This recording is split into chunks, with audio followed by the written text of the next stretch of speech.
At 72, Arthur had already buried a son, lost a house, and watched the numbers in his bank account shrink down to dust. A final, quiet insult after a life of hard work. Alara, a year younger, had folded her hands and watched it happen beside him. Her silence a shared language of loss that needed no translation. All the people who were supposed to have been there, the distant relatives with their pitying phone calls and the banker with his polished shoes and apologetic smile, left them with a pension that barely covered bread and medicine. So they took that dust, the last of it, and bought a ruin for $10, a single, crisp bill passed over a worn municipal counter. They bought the old trolley barn at the edge of town, the one with the collapsed roof and the floor that had been underwater for 3 decades, and the town council, in a moment of what they considered benevolent pity, laughed. They laughed at the sheer, stubborn foolishness of 2 old people buying a swampy grave for a building. But what nobody knew, what the water and the rot and the laughter had hidden for nearly a century, was what was sealed behind the north wall, the only part of the structure that had remained stubbornly, impossibly dry. That, though, comes later. First, there was the meeting. It was held in the town hall, a room that smelled of floor wax and stale coffee, the fluorescent lights humming a low, anxious note overhead. Arthur stood before the council, his hands clasped behind his back, his knuckles white. He was not a tall man, and age had stooped his shoulders, but there was a straightness in his spine that refused to yield. Alara sat in the front row, her gaze fixed on him, her presence a silent anchor. The mayor, a man whose ambition had outpaced his compassion long ago, looked down at them over his reading glasses. $10, he said, the words dripping with a kind of amused disbelief. You understand the property is condemned, Arthur. The demolition costs alone are estimated at $50,000. You're taking on the liability. Arthur nodded once, a short, sharp motion. We understand. A man from the back of the room, a local developer named Sterling who owned half the downtown businesses, let out a soft chuckle. It was a sound like coins rubbing together, dry and metallic. Sterling had plans for that land, plans involving glass-walled condominiums and a river view, and the town's inability to afford the demolition had been the only thing slowing him down. Seeing these 2 paupers take the problem off the town's hands for the price of a cheap lunch was a gift he hadn't expected. What in God's name are you going to do with it? Someone else called out. Start a duck farm? Laughter rippled through the room. Alara's expression did not change. She had heard the laughter of crowds before, at school plays, at town picnics, at weddings. This was a different species of sound. It was the laughter of people who believed they were watching the final, foolish act in a long, sad story. Arthur cleared his throat. The sound was small in the suddenly quiet room. We'll live in it, he said, his voice as plain and unadorned as the worn flannel of his shirt. It's a place to be. The laughter this time was louder, less restrained. The mayor banged his gavel, a performative gesture of order. Sold, he declared, a grin playing at the corners of his mouth. To Mr. and Mrs. Gable, for the sum of $10. May God have mercy on your souls. They walked out of the town hall and into the gray afternoon light. The deed, a single flimsy piece of paper, folded in Arthur's pocket. They did not speak. They had said everything that needed saying in the quiet moments of the weeks before, sitting at their small kitchen table in the rented apartment that had never felt like home. They had lost their son to a sickness that took its time, that drained their savings account with the slow, steady drip of a leaky faucet until nothing was left. The house they had built, the one with the maple tree their boy had climbed, was sold to cover the final bills. They were left with his memory, a few boxes of photographs, and a feeling of being untethered from the world. The trolley barn was not a choice. It was the only piece of ground left on earth they could afford to stand on. Some folks measure a place by the square foot. Alara had said that one evening, looking out the window at the brick wall of the neighboring building. Others measure it by the soul. They drove their old truck, its engine rattling a weary rhythm, to the edge of town where the road dissolved into mud and weeds. And there it was. The barn was a skeleton picked clean by years of rain and neglect. Most of the roof had caved in, leaving the massive timber frames exposed to the sky like the ribs of a beached whale. The windows were shattered, dark mouths gaping open. A thick, green scum covered the stagnant water that filled the foundation, rising halfway up the great sliding doors that had been rusted shut for a generation. It smelled of decay, of wet earth and things forgotten. It was worse than they had imagined. Arthur got out of the truck and stood at the edge of the muck, his boots sinking into the soft ground. Alara came and stood beside him. For a long time they just looked. This was it, the final chapter, a flooded ruin and the echo of laughter. But as the wind sighed through the broken rafters, Alara noticed something. The foundation, where it was visible above the waterline, was made of massive, hand-cut stones, fitted together with a precision that defied the chaos above it. The work was true. Arthur saw it too. He wasn't looking at the collapsed sections, but at the main central beam, a single piece of old-growth timber as thick as his body. It was scorched in places, scarred by time, but it had not bowed. It held the memory of straightness.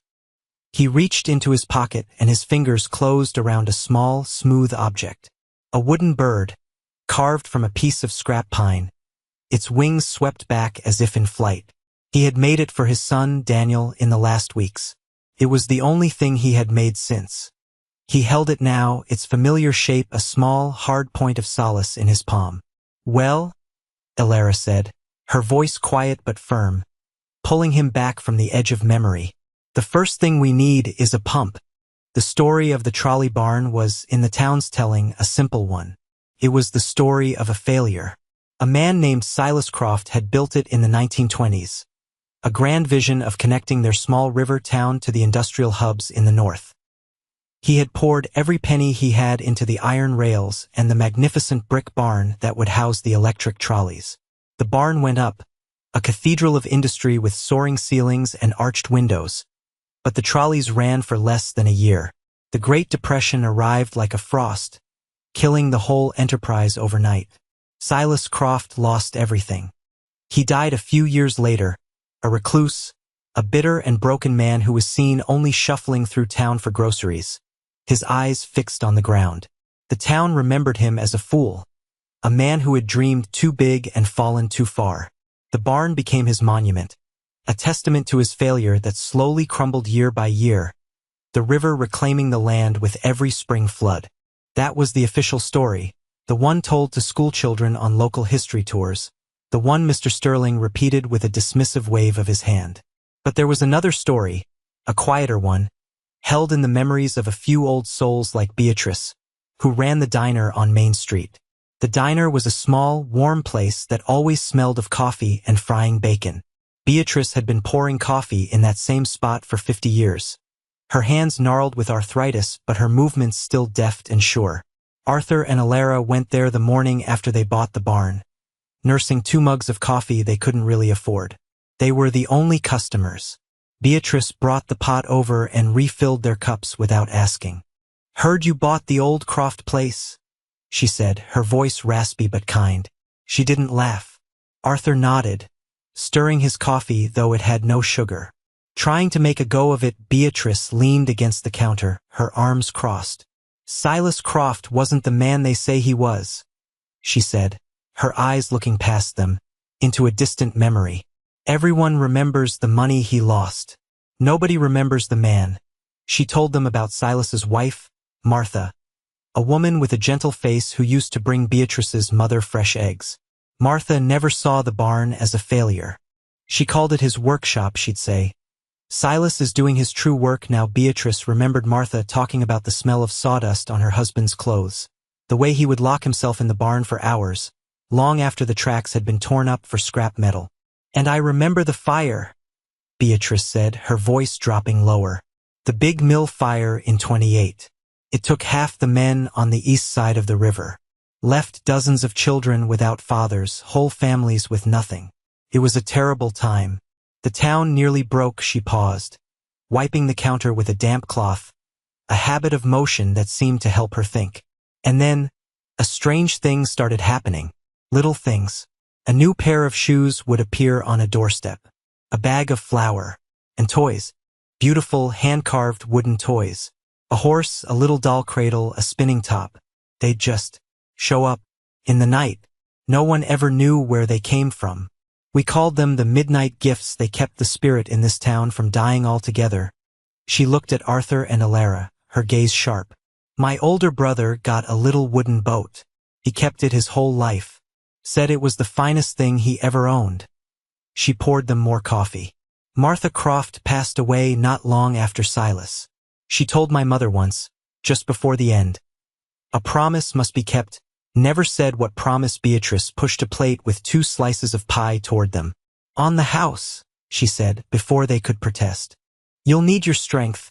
They left the diner with the taste of apple pie and a story that didn't fit the official record. They drove back to the barn, the gray sky pressing down. But the air inside the truck felt a little lighter. The ruin at the end of the road looked different now. It was still a wreck, still a monument to failure, but now it held a question. The first week was a battle against the water. Arthur bought a small, gas-powered pump with the last of their emergency cash. For 3 days it chugged and sputtered, spitting a steady stream of brown, foul-smelling water out of the barn and into the ditch beside the road. Slowly, like a landmass emerging from a receding sea, the floor of the barn revealed itself. It was a disaster. A thick layer of silt and muck covered everything. Rotted timbers, rusted machine parts, and decades of debris were half buried in the sludge. It seemed a hopeless task. But as the water level dropped, they saw that the main floor was made of thick concrete, and beneath the mud, it was largely intact. And they were not entirely alone. On the second day, they found the cat. It was a scruffy, 3-legged animal, a tom with a torn ear and eyes the color of pale jade. It watched them from atop a high beam, unafraid and proprietary. It had clearly been living there for a long time. Alara left out a small bowl of milk. The cat ignored it. The next day, she left another. By the end of the week, the cat would appear from the shadows whenever their truck rumbled to a stop, accepting the offering with a grudging dignity before retreating to its post. It always sat in the same place, on a pile of debris near the back against the north wall. It was the only corner of the massive building that seemed, for some reason, to be higher than the rest. The water had never quite reached it.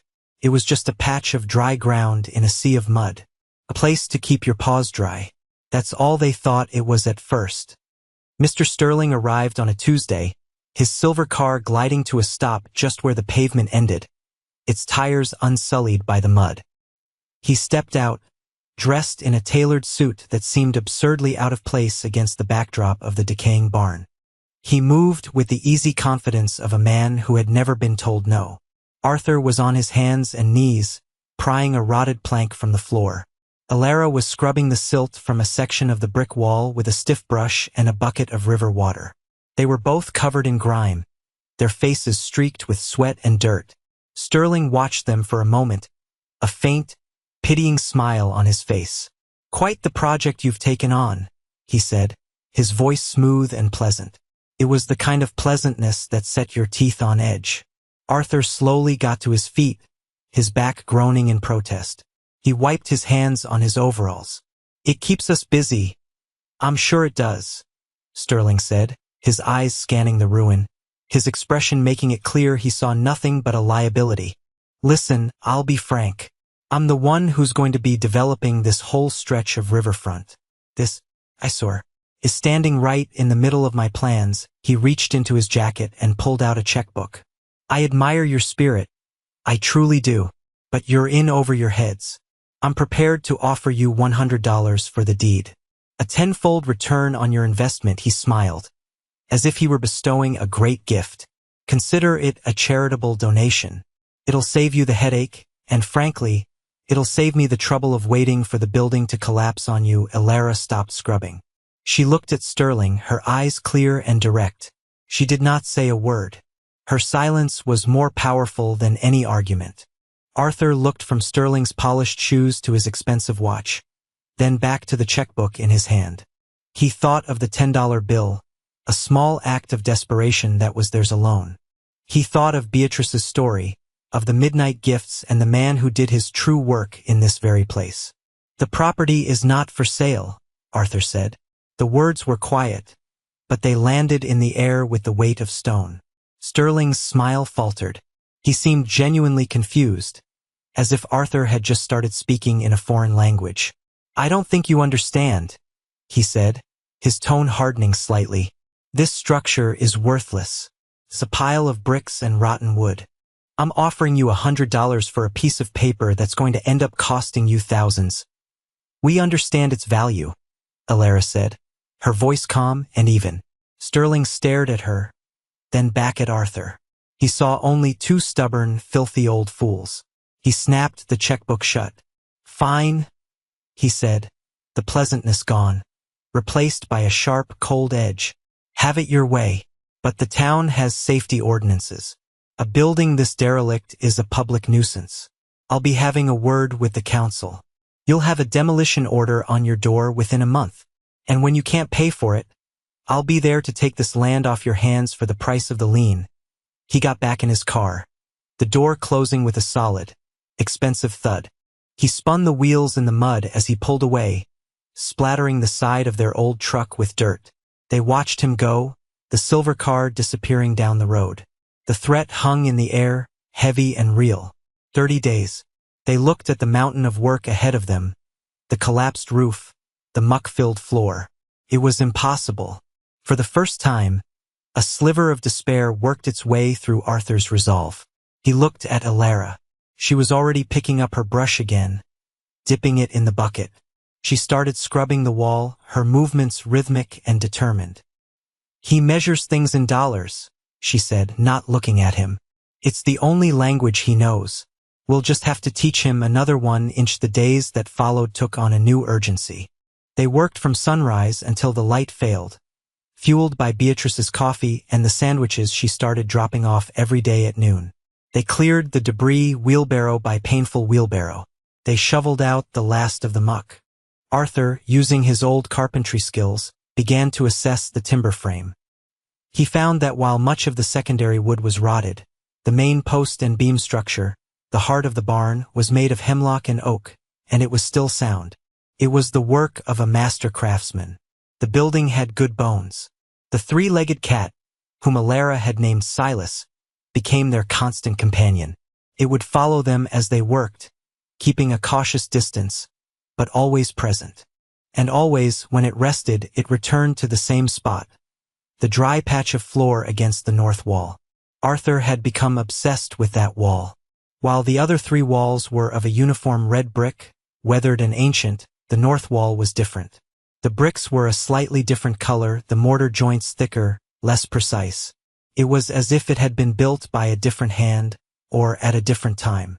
And it was dry, bone dry, from the concrete floor to the high rafters, while the rest of the barn was saturated with a dampness that would take a year of summer sun to bake out.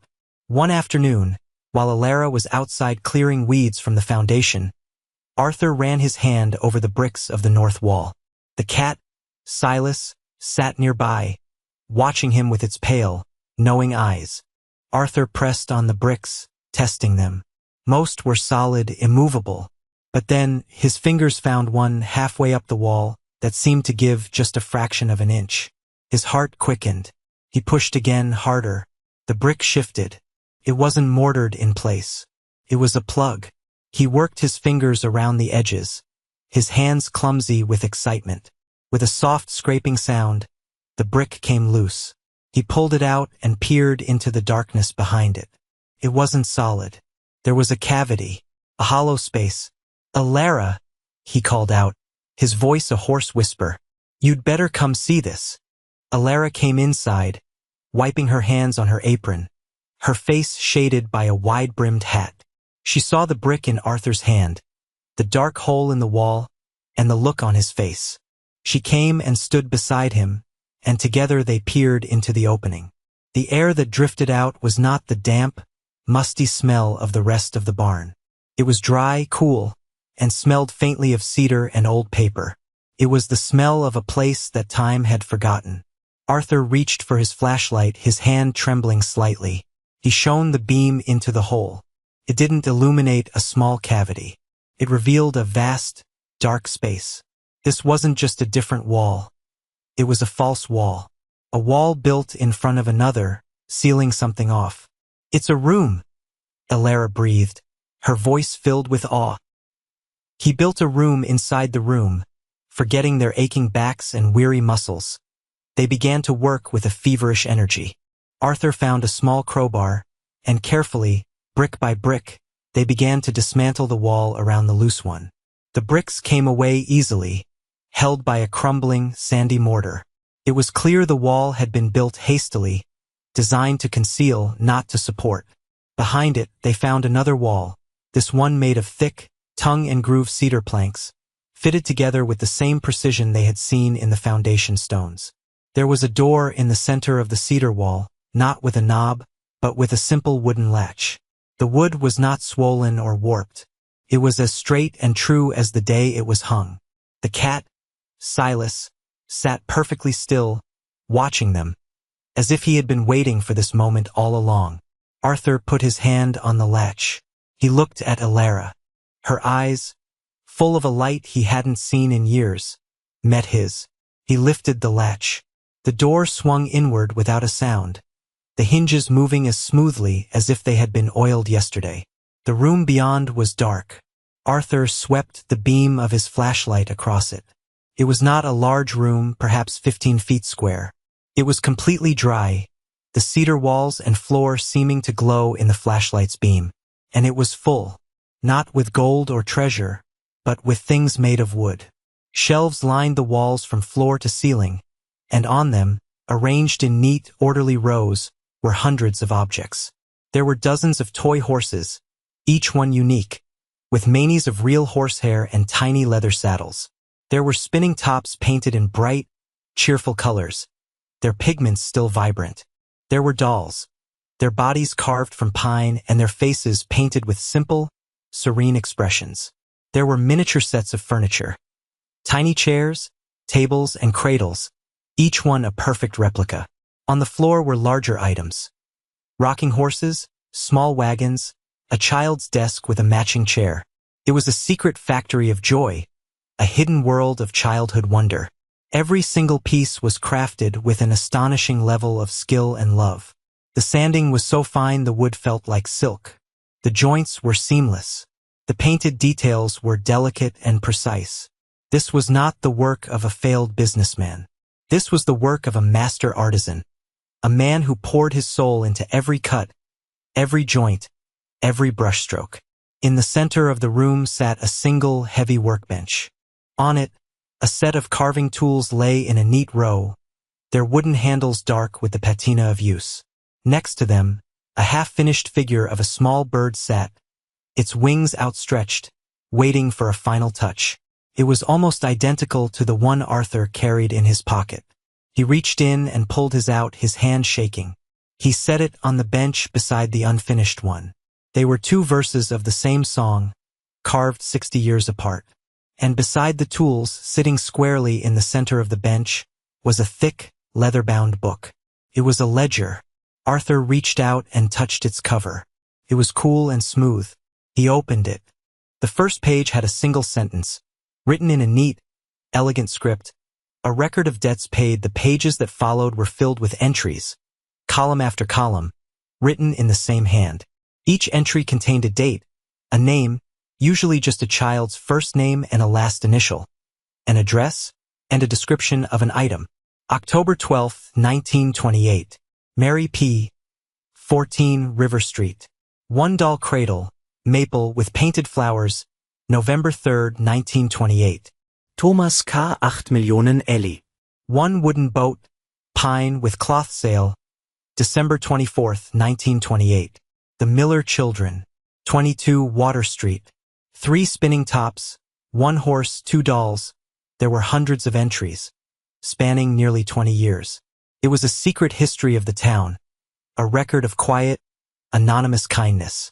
This was the true work Martha Croft had spoken of. This was the source of the midnight gifts. Silas Croft hadn't been a recluse, nursing his failure.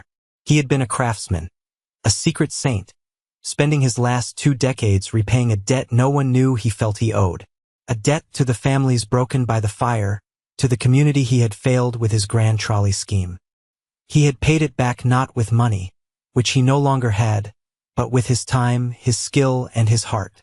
If you have stayed with this story this far, stay a little longer, because what happens next is the part one have been waiting to tell you. Arthur and Alara stood in the silent, fragrant room, the beam of the flashlight illuminating the dust motes dancing in the air, and they understood. They had not bought a ruin. They had inherited a legacy. The barn was not a building. It was a promise. And a promise, as Martha Croft had said, must be kept. The discovery of the hidden room changed everything. It was no longer a race to make a derelict building habitable. It was a mission to protect a sacred space. The 30-day demolition notice, which had seemed like a death sentence, now felt like a declaration of war. Sterling's threat was no longer just about property. It was an attack on memory itself. They spent the next few days in the secret room, poring over the ledger. The names on the pages were a roll call of the town's oldest families. They recognized many of them. The grandparents of the current mayor, the great-aunt of the woman who ran the post office, the father of the man who owned the hardware store. It was the town's entire history, told through small acts of grace. Tucked into the back of the ledger, they found a sealed envelope, the paper yellowed with age. On the front, in Silas Croft's elegant script, were the words, "To the one who finds this Arthur's hands, calloused and stiff from a lifetime of labor, fumbled with the seal." Alara steadied them with her own. Inside was a single sheet of paper folded twice. The ink was faded, but the words were clear. It was not a will or a deed, but a confession and a plea. "If you are reading this," it began, "then you have found my workshop.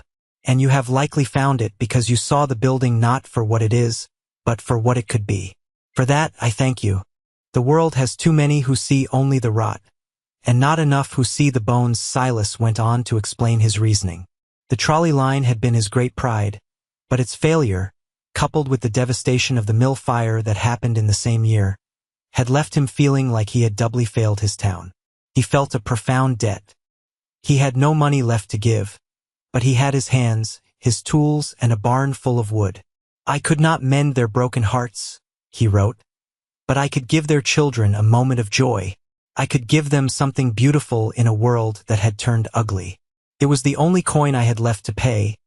He explained how he had worked at night, delivering the gifts in secret, because he did not want thanks. The work was not for them. It was for him, for the mending of his own soul. He had built the false wall in the last year of his life, when he felt his strength failing. He feared that after he was gone, someone would buy the barn for scrap, and his work would be thrown on a fire, its meaning lost. He sealed it away, a time capsule of kindness, trusting that Providence would one day lead the right person to it. The letter ended with a simple, powerful charge. "This room is not a treasure to be sold," he wrote. "It is a story to be told. The toys are not for collecting. They are for giving. The work is not finished. If you are a person who understands this, then the barn is yours. Its purpose is yours. A thing isn't what it's worth in money. It's what it's worth in memory. Keep the promise." Arthur finished reading and fell silent. The weight of the words settled upon him, a heavy but noble burden. He looked around the room at the silent, waiting toys. He looked at the unfinished bird on the workbench. He understood now. Silas Croft hadn't just left behind a room of objects. He had left a job to be completed. A few days later, the official notice was nailed to the front of the barn. A large, bright orange sign, declaring the building unsafe and ordering its demolition within 30 days. The legal language was cold and absolute. It was signed by the town clerk, a man named Miller. The sight of it felt like a physical blow. Time was running out. Arthur and Alara knew they couldn't fight Sterling and the town council with lawyers and money they didn't have. They had only one weapon: the truth. They had to tell the story. They started with Beatrice. They brought the ledger to the diner one morning before the breakfast rush. They sat in a booth and opened it on the table. Beatrice put on her reading glasses and bent over the page they showed her. December 10th, 1928. Daniel S. 4 Orchard Lane. One wooden boat, pine, with blue sail. Beatrice stared at the entry, her finger tracing the faded ink. Her breath caught in her throat. "Daniel S.," she whispered. "That was my brother. Danny. We lived on Orchard Lane." She looked up at them, her eyes wide with a dawning 60-year-old wonder. "The boat.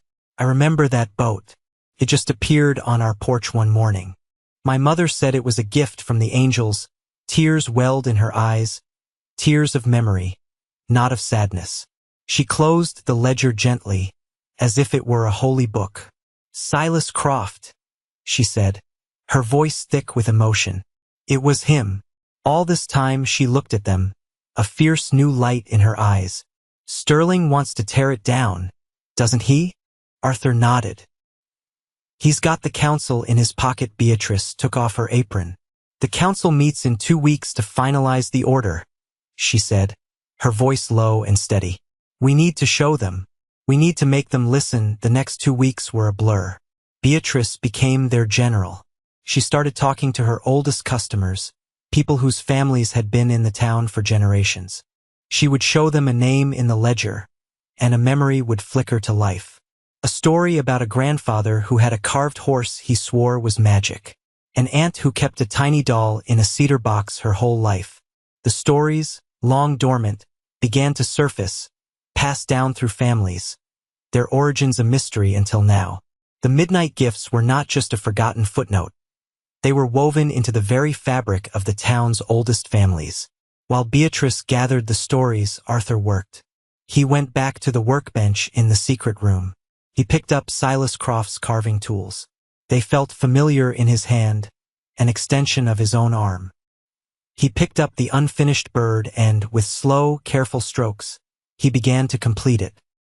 He carved the feathers on its wings, sanded its body smooth, and gave it 2 tiny, knowing eyes. He was not just finishing a piece of wood. He was picking up a thread, continuing a conversation that had been silenced for half a century. The day of the town council meeting arrived. It was a cold, rainy evening. Arthur and Alara drove to the town hall, the ledger sitting on the seat between them like a third passenger. In Alara's lap was a small box. They didn't know if anyone would listen. They only knew they had to try. The barn was more than their home now. It was a promise they had to keep. The town hall was more crowded than it had been at the first meeting. Sterling was there, sitting in the front row with his lawyer, looking confident and impatient. The mayor and the council members sat at their raised table, shuffling papers, eager to get the proceedings over with.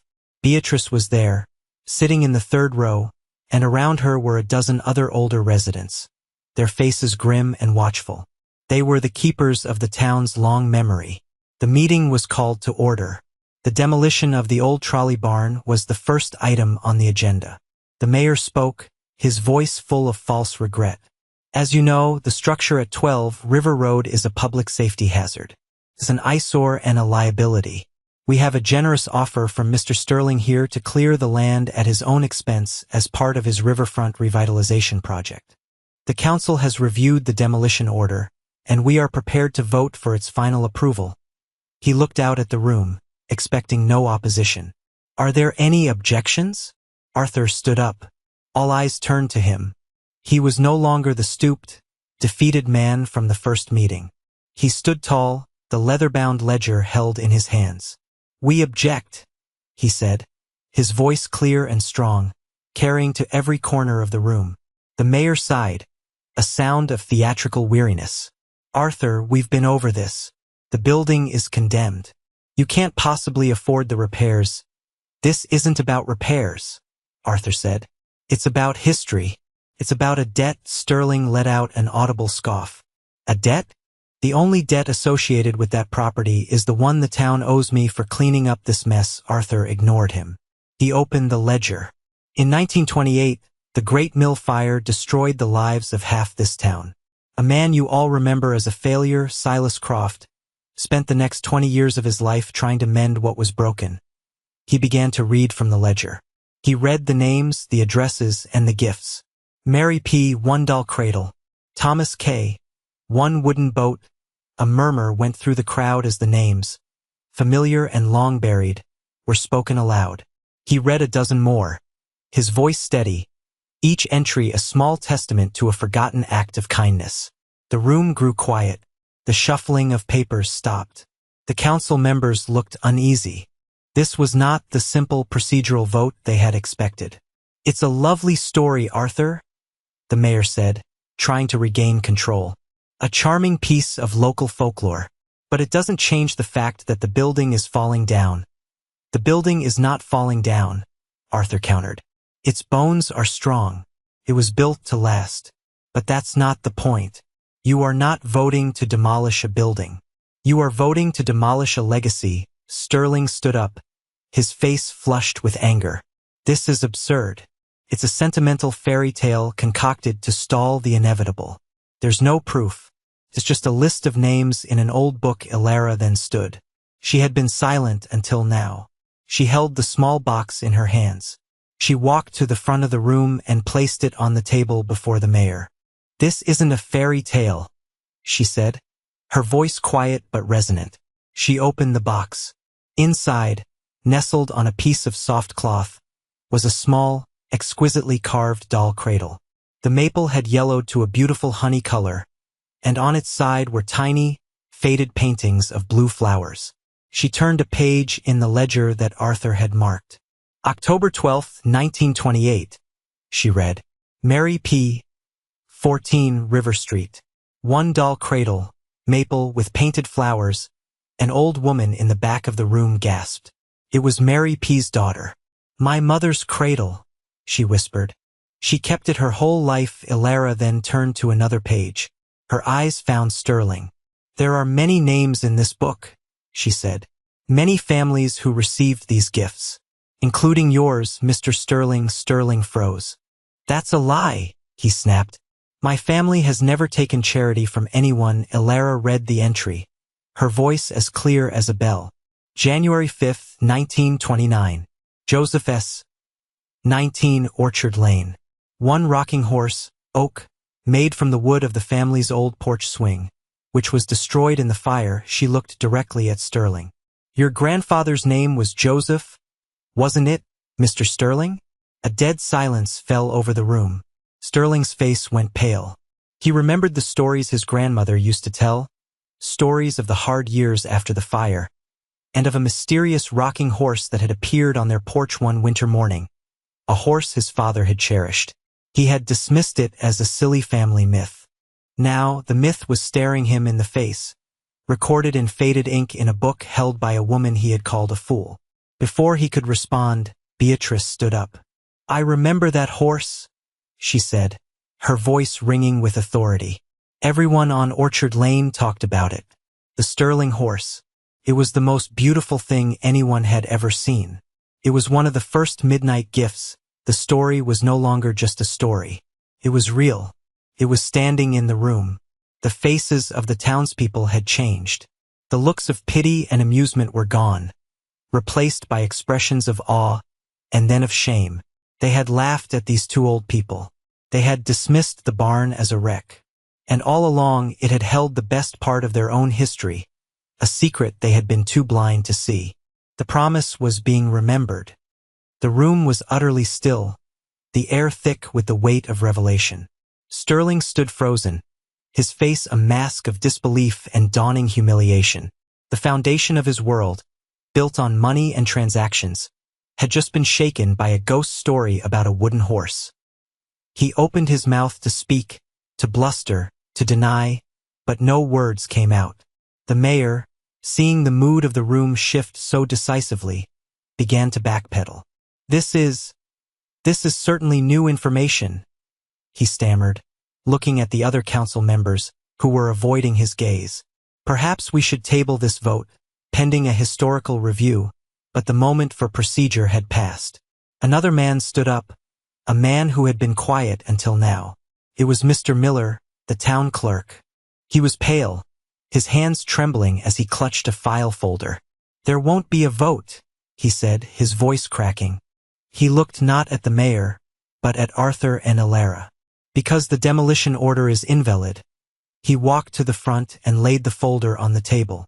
"When Mr. Sterling first inquired about the property, he pressured me to expedite the condemnation process. There were historical preservation covenants on the original deed.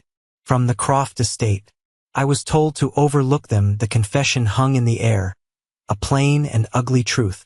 The deed stipulates that the structure cannot be torn down so long as it is used for community betterment and the craft of woodworking. I buried the paperwork. I'm sorry. He looked at Arthur and Alara, his face crumpled with shame. I'm so sorry. I let him bully me. I thought it was just an old ruin. I didn't know Miller's confession was the final blow. Sterling's empire of influence collapsed in that moment, brought down not by a rival developer or a market crash, but by his own grandfather's rocking horse. Without a word, he turned and walked out of the town hall, his lawyer trailing behind him like a pilot fish. The sound of the heavy doors closing behind him was the only sound in the room. Then someone started to clap. It was a slow, solitary sound at first, coming from the old woman who was Mary P.'s daughter. Then Beatrice joined in, and then another and another, until the whole room was filled with applause. It wasn't for a victory. It was for a memory. It was for the quiet, stubborn dignity of the two people who had polished that memory until it shone again. Arthur and Alara stood there, not in triumph, but with a kind of humble grace, the ledger held between them. They had not come for applause. They had come to tell a story. The next morning, as the sun burned the mist off the river, a pickup truck that wasn't theirs rumbled down the muddy track to the barn. It was the man who owned the hardware store. He got out, a hammer loop on his belt. "Heard you might need a hand," he said, not quite meeting Arthur's eye. He was one of the men who had laughed at the first meeting. Before Arthur could respond, another car pulled up. And another. Soon, there was a small convoy of trucks and cars parked along the road. People got out carrying toolboxes, coils of wire, sacks of concrete mix. Beatrice arrived with 2 enormous thermoses of coffee and a box of donuts. The townspeople, the community chorus that had once mocked them, had arrived to help. There were no grand speeches, no formal apologies. There was just the quiet language of work.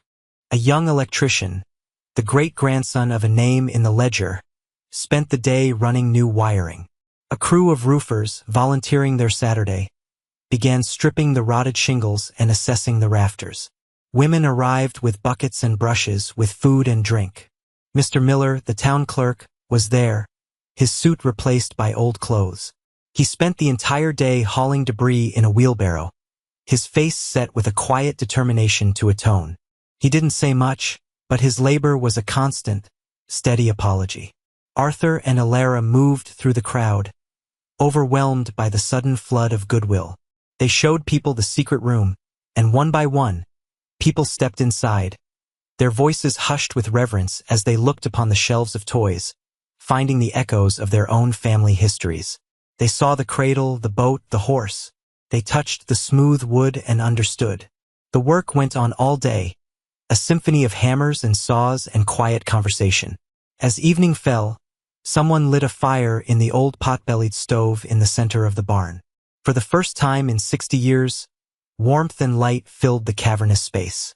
People gathered around it, their faces illuminated by the flickering flames, sharing stories, piecing together the history that had been hidden in plain sight. Arthur and Alara sat on an old crate, side by side, watching the scene. They had sought only a place to be, a roof over their heads. They had found something more. They had found a purpose, and in the process they had found a family. Not a family of blood, but one of memory and shared work. A family that shows up. The days that followed settled into a new rhythm.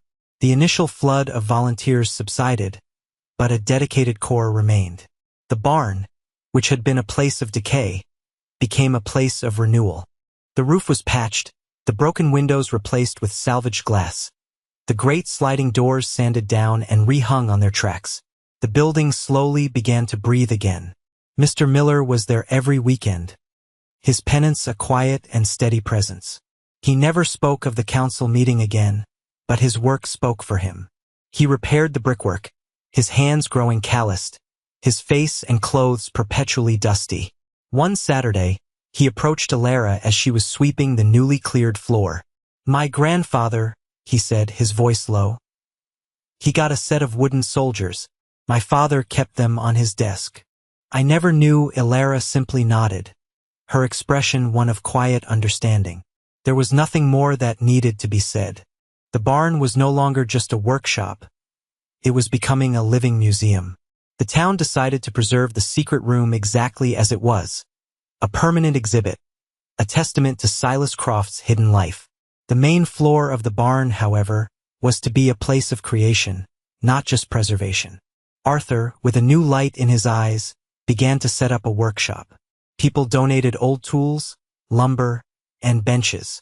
He cleaned and sharpened Silas's old carving tools, their steel holding a keen edge even after all these years. He started to teach.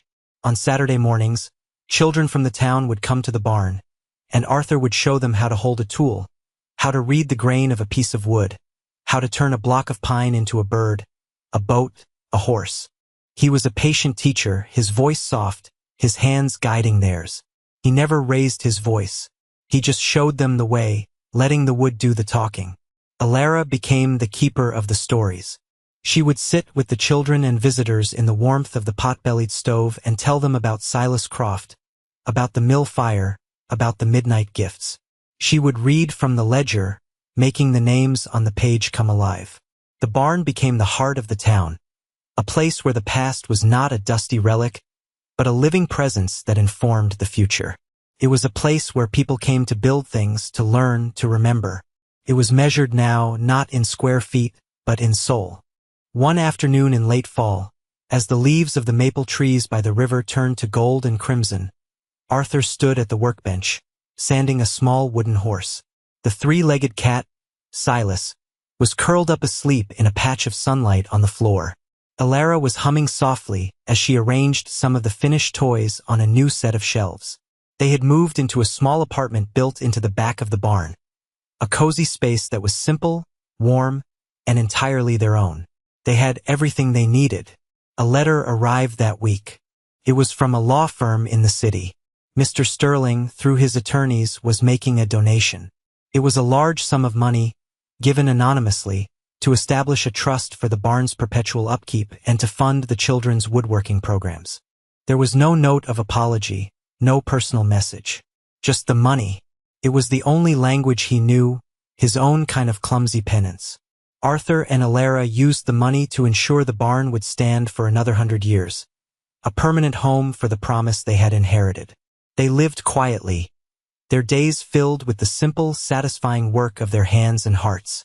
The laughter of the town council was a distant, faded echo, replaced by the laughter of children learning to create something beautiful with their own hands.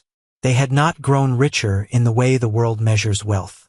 They still lived on their small pension, but they were wealthy in ways that could not be counted, their lives full of a purpose they had never expected to find. They were home. The final piece of the story fell into place a year later. A new family moved to town, a young couple with a small daughter. They were quiet, kept to themselves. The town learned they had lost their home in a flood in another state and had come here to start over with nothing. They rented a small house on the east side of the river, not far from where the old mill used to be. The little girl, whose name was Hope, rarely smiled. She would watch the other children play from her porch, a small, solitary figure. One evening, just as dusk was settling and the lights were coming on in the houses along the street, Arthur walked past their house. He moved quietly, his footsteps soft on the pavement. He carried something small in his hand. He walked up to the porch, placed the object gently on the top step, and then walked away, disappearing into the twilight. A few moments later, the front door of the house opened, and the little girl stepped out. She saw the object on the step. She bent down and picked it up. It was a bird, carved from a single piece of pale pine. Its wings swept back as if in mid-flight. It was so smooth it felt like a river stone in her hand. She stared at it, her expression slowly changing. A small, wondrous smile spread across her face, the first her parents had seen in months. From across the street, hidden in the shadows of a large oak tree, Arthur and Ilara watched. They saw the smile. They saw the moment of pure, unlooked-for joy. They did not need to be thanked. The work was not for them. It was for the mending. The promise was still being kept. The light from the barn windows glowed warm against the dark night, and the old aphorism from Silas Croft's letter seemed to hang in the quiet air. A thing isn't what it's worth in money, it's what it's worth in memory.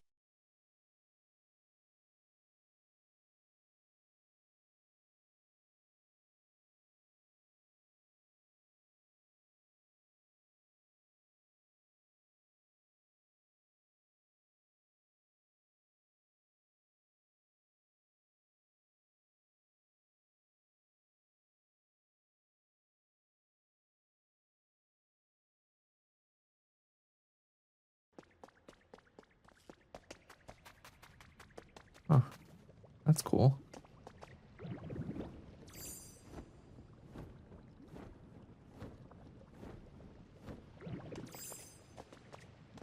But the art style is to die for. It's so cozy.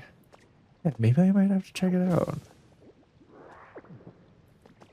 Is it possible to die in this game? Thankfully, no, Emma.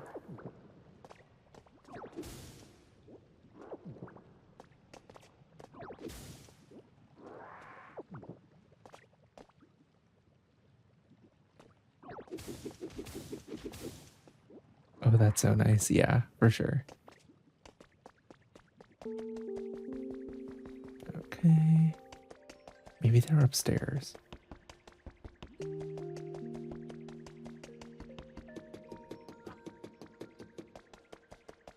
Wait, that's so cool. It got both of them.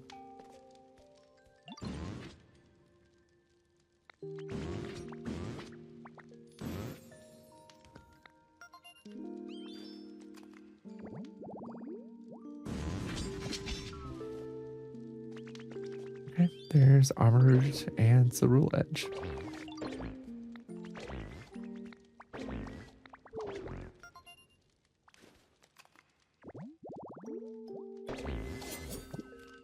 Okay, perfect.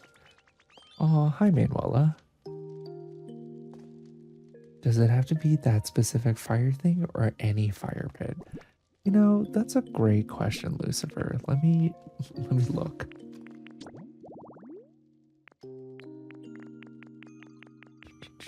Where is it? Okay, it looks like it does have to be that specific fire pit. Wait, a photo op.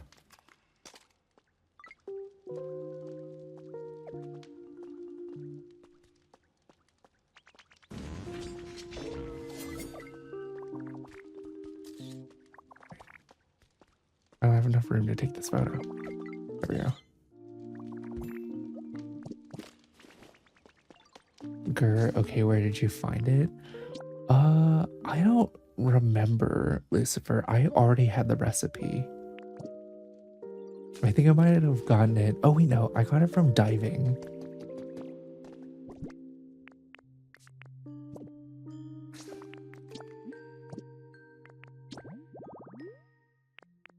Yeah, like, you know when there are like sparkly spots in the water? When you go in there, you have a chance to get recipes.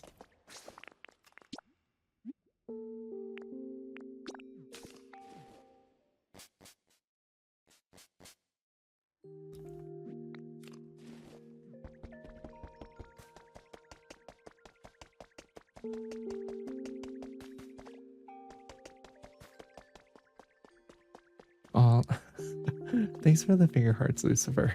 You're so sweet. Jigglypuff wants to talk to me and I want to run. Let's see.